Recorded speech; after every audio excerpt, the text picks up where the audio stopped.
Hi golfers, Nick here from Nick Taylor Golf. It's Friday, so welcome to another lesson on golf tips. This week on golf tips, we're going to talk a little bit about the takeaway and also an issue I see on the downswing which can lead to sort of a steep angle attack, pulls and slices. So let's hit a shot to start with. I've got my grid set up. You may have seen this before. So as we know, golf's played on an angle. Golf club's at an angle, we stand to the side of the ball.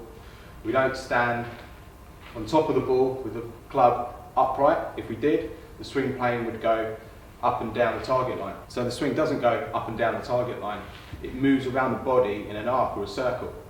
So these lines on the ground represent the golf swing. It's kind of like a roadmap for the golf swing. You've got the club path on the outside and the inside, which is represented by the hand path. This line here, this tangent point, is when the club reaches the left shoulder. That's the most outward point of the journey. Then it's going to move back round to the left. So the swing doesn't go down the target line, it moves back around the circle to the left. So let's hit a shot to start with. I've got the ball just before the left shoulder, which is represented here. This should give me a path of say 4 degrees out to the right roughly.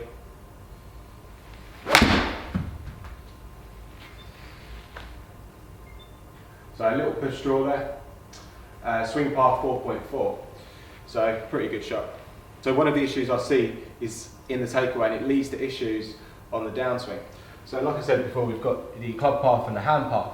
One of the issues I see is when this club path moves in too quickly. Sometimes the hand path can move in as well, or it can move out. I'm just going to leave the white string there for now.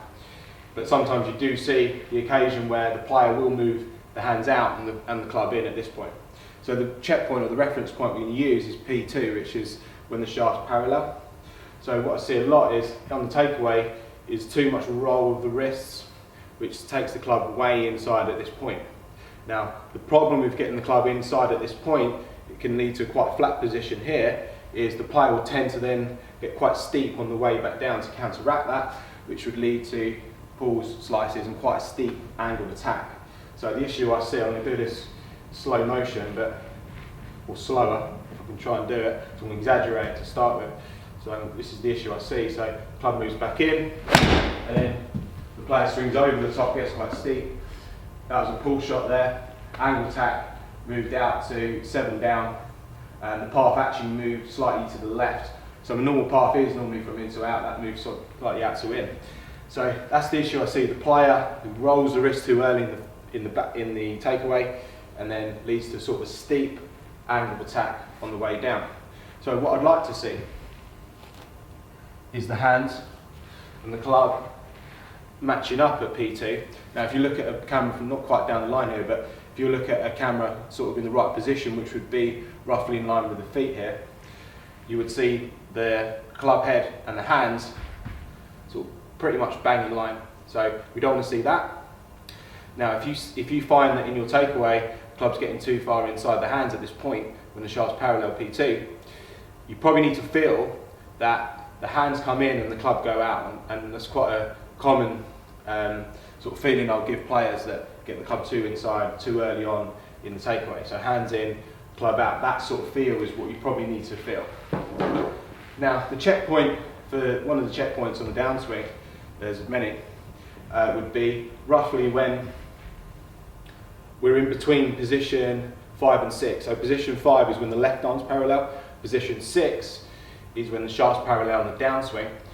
Position 6, again, you'd see pretty much the club in line with the hands, maybe slightly in at this point. What you don't want to see, which is what I see a lot, is the club outside. That will lead to the steep pulls and slices.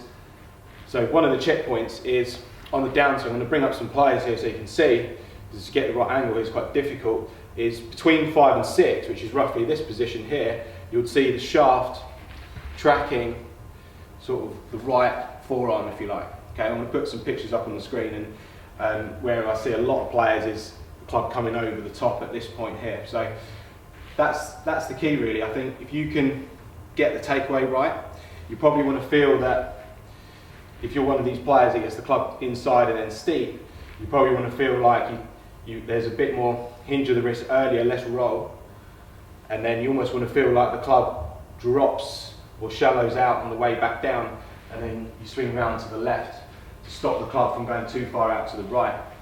So let's hit another shot.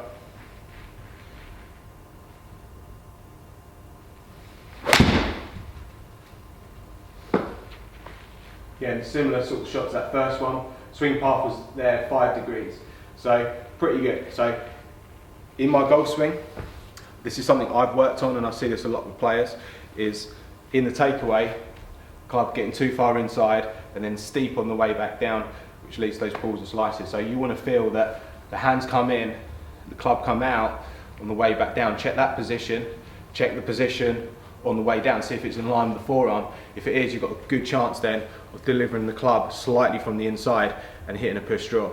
So golfers, hope you enjoyed the video. If you've got any questions, post in the box below. If you don't already, please follow me on my other social media platforms such as Facebook, Instagram and Twitter.